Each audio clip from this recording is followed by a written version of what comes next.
Hello everyone and welcome back to Templar's Tabletop. Today we have a very fun video topic. I will be telling you how to get fabulously wealthy.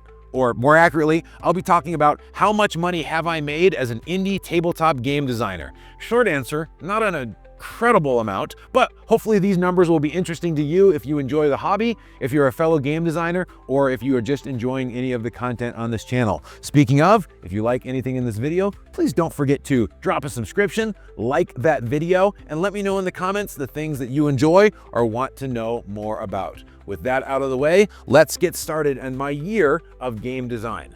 So here is my itch.io page, which is the main platform that I use.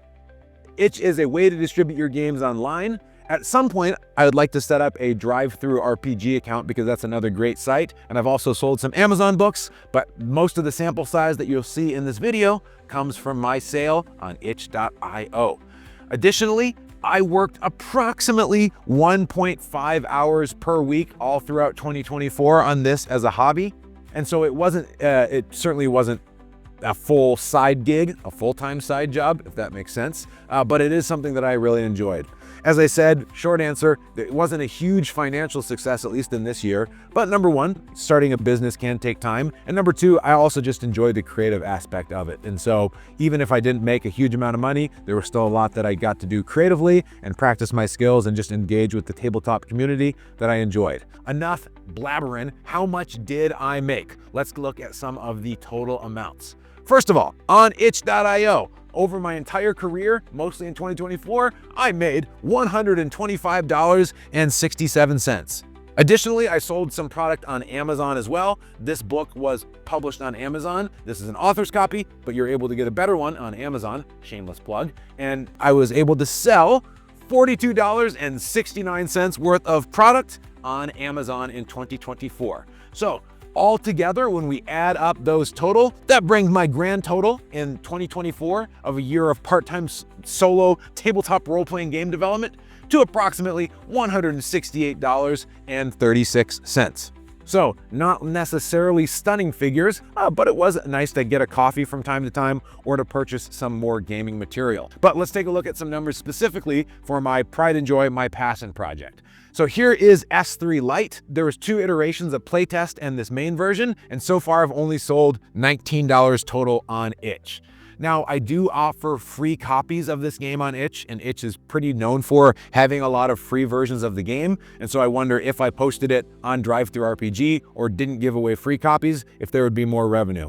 But as an indie designer too, sometimes you just realize that there's so many games out there that people aren't necessarily going to pay a lot of money for a game that they haven't heard anything about. So you kind of give up a little bit of potential revenue for marketing, and I'm not exactly sure the best way to go about that. If you have any experience selling a game, I'd love to hear your thoughts in the comments below. So anyway, I sold about $19 total, and additionally, all of the book sales on Amazon were from that game. I also had to spend a little bit of money. I had to buy art for this game, and so my costs buying all of the various art for this game came out to around $26. So when we do the math, I made, after deducting my costs, I made about $35.74. If you take the amount of hours that I spent specifically on this game, those numbers get a little bit more depressing. I probably spent around 50 hours on this project, so that comes out to a whopping 71 cents per hour. Again, a little disheartening, but you have to remember, now that those costs are done, at least on this version of the game, any more purchases of this book will just continue to increase that number. So if you want to support a creator, you can go ahead and check out one of the QR codes later in the video. But again, also, it was just a really fulfilling project for me to be able to make a game that I enjoyed, take a lot of things from games that I like and try to turn it into something that's playable. I've got to play it at a number of game conventions, and so even all money aside, there's just a huge sense of accomplishment for making it.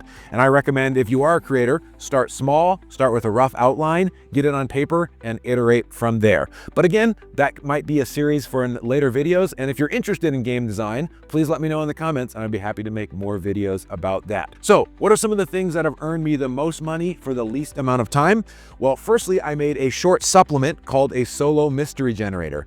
This was a relatively simple project and it's earned me $30, but this one only took me about 2 to 3 hours. And what was interesting is that while working on this game, I actually came up with some of the systems for S3 Lite. And so it was a smaller project, but because it's a standalone supplement that people are interested in, I've actually made a little bit more money on this. So again, small projects can sometimes make a little bit of a profit. Additionally, on itch.io, there is something called bundles. So bundles on itch.io are a way for you to get your game in alongside other creators. I made a tiny little thing for this project. It's basically a little business card only with one character on it, but because it was bundled with some other great products, it's actually at this point made an additional like 30 or 40 bucks for me, which was great. So on itch.io, just a little tip that I've learned is that sometimes small projects can actually have a little bit more heft than you might initially imagine. So that is great.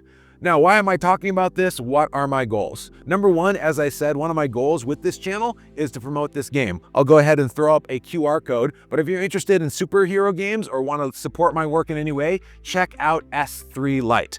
But additionally, as I said, I just really enjoy this space. I enjoy tabletop gaming. And so part of my goal is to, as I talk about this, is to help other designers, to share my insight. And here's my encouragement. This has been a slow year financially. However, as I've said a couple of times, it's been very fulfilling. So if you enjoy a project, whether it be RPG stuff or just any kind of passion project, if you are able to fit it into your life and do something that's fulfilling and that's not disrupt your family or whatever, I recommend go for it and let the chips fall where they may. It's been great so far. So what is coming up next? Well, I'm excited on this channel. We are going to go ahead and finish up our solo play series of Metro Otherscape. If you haven't watched those yet, what are you doing? How are you going to grow as a game designer if you're not watching one of the masters of his craft cook in the kitchen, proverbially speaking? Also, shout out to everyone that has been leaving comments, and a special shout out to superfan Cole in the chat, always keeping it positive. The thumbnail of this episode is dedicated to you. So with that out of the way, thank you all so much for watching. Thanks for joining Templars Tabletop, and don't forget, like, subscribe, comment, and until next time, happy gaming, and may your game sell at least $14 worth of sales in the next 2 weeks. That's my hope for you. Templar signing off.